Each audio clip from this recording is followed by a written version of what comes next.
And joining me now is Republican Congressman Mike Gallagher. He's the chair of the Select Committee on China. He serves on the Intelligence and Armed Services Committee. He's a former Marine. Congressman, thank you so much. I can't think of a better guest right now from the Hill. Your colleague, Congresswoman Elise Stefanik, is demanding an immediate intelligence briefing on how it happened. We are hearing for calls from, of course, the Speaker for a Gang of 8, the top 8 members, bipartisan members of House and Senate. We understand that the Gang of 8 staff was briefed last night. I've been told that, according to NBC News' reporting. Have you been briefed, and how quickly do you think the Hill has to be briefed on all of this?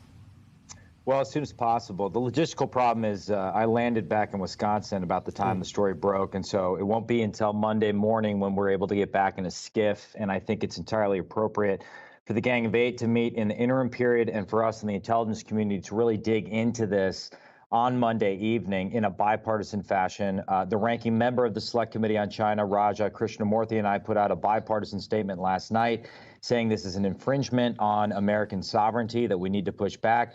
I still have unanswered questions about why we chose not to shoot it down. I'm not sure I'm persuaded by the argument that the debris was the issue, particularly if we've been tracking this from the Aleutian Islands all the way across sparsely populated parts of Canada and Montana. Ideally, we'd be able to get control of it and look under the hood, analyze the instrumentation to ascertain exactly what the Chinese are using this asset to do. But there's a lot of unanswered questions, so calls for briefing with the intelligence community and the Gang of 8, I think, are entirely appropriate, and we need to do it as soon as possible.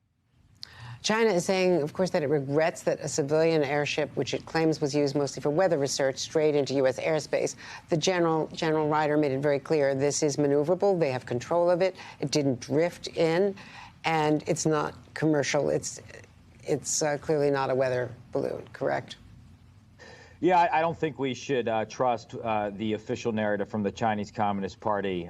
There's evidence, that goes back just to the early parts of the pandemic to suggest why we shouldn't trust what they say publicly. And I believe multiple early indications are that this is something more like an intelligence collection asset. I also think it would surprise me if it were a coincidence that this happened at the same time Secretary Blinken was preparing to go to Beijing. I think he made the right call in postponing his visit. A grip and grin with General Secretary Xi Jinping would have looked odd after this insult to our sovereignty. I think Americans want to see tangible consequences for blatant violations of our sovereignty. And the final thing I'd say is this is part of a pattern of aggression, right? This is not an isolated incident. We see a massive New York Times story recently pointing out the proliferation of Chinese police stations in major U.S. cities. We have CCP-connected individuals potentially buying land adjacent to key U.S. national security facilities, the CCP infiltrating American universities. We need to understand the pattern of aggression here and find a way to push back in a bipartisan, strong, and smart manner. Do you think the U.S. should have shot down the balloon or taken action against it in the last couple of days?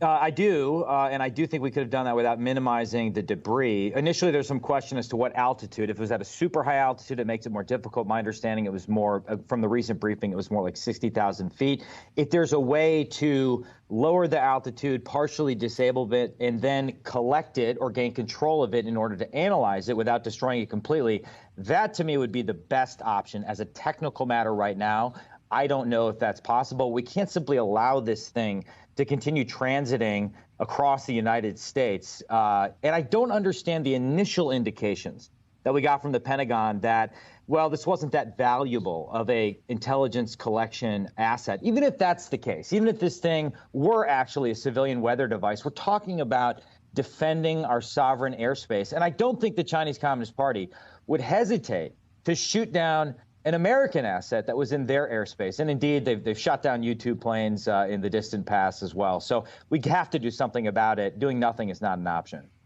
Are you concerned the balloon could drop sensors or drones to gather even more sensitive information that we couldn't track?